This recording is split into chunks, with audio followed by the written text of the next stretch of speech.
Today's issue: how can you make your content stand out?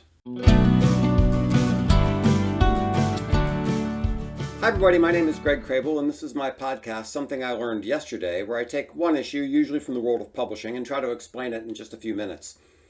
Publishers spend a lot of time and money developing their own brand image, which can include typography, colors, logos, and stylized art and other things. Think of the dot matrix images in the Wall Street Journal or the art from the cover of Mad Magazine. My friend Paul Gerbino posted an article about content licensing, which made me wonder if you lose those things when your content is licensed. For example, they might not put it in your font. More on that below, but the idea got me thinking about ways a brand could distinguish its articles in the text itself, irrespective of colors and typography and so on, so that the unique voice of the brand carries through wherever or however it's published. As you'll see as I review these suggestions, the same concepts would apply to a podcast or a video. So here are some thoughts to help you develop a unique style that will set you apart from the competition, even in cases where you can't rely on fonts and colors and such. Number one, use a distinctive voice, tone, and narrative style. You might be authoritative, whimsical, unconventional, challenging, curmudgeonly, flowery, encouraging, or maybe even mean. You could write in the first or the third person. Number two, have a focus. You could be strategic, managerial, practical, revolutionary, or operational. Number three, use frameworks.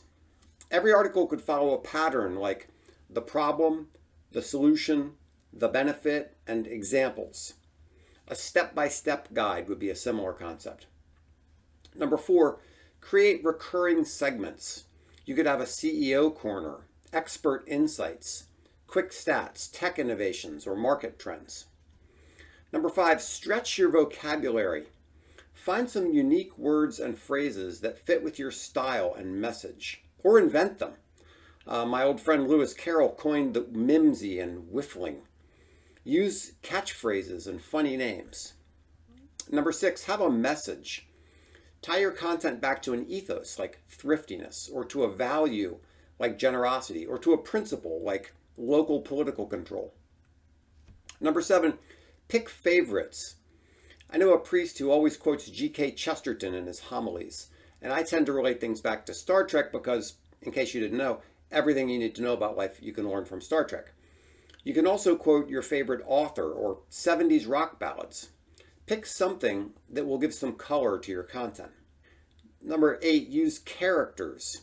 Highlights for Children magazine had a section called Goofus and Gallant. You can create your own character like Budgeting Betty, or you could tell a story as an interaction between Holmes and Watson. The copyright on the Holmes stories is a bit complicated, but I think it's fair to use the characters at this point. Number nine, incorporate skits. We often learn through stories.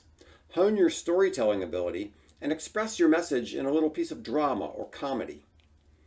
Now, this article was sparked by a LinkedIn post from Paul Gerbino in which he linked to a Creative Licensing International article titled Masters of Licensing.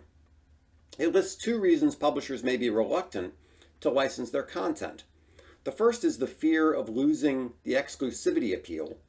That is, your content is now available from other sources. And the second is loss of control of the brand. The article explains the concepts in the context of the Masters tournament. I'll provide a link below. If you can incorporate some of the concepts I mentioned above, your articles will sound like your brand, no matter where or how they appear. So those are my thoughts for today. I hope that's helpful. If I can help you with your business in any way, please give me a call. You'll see my contact information on the next slide. Thanks so much.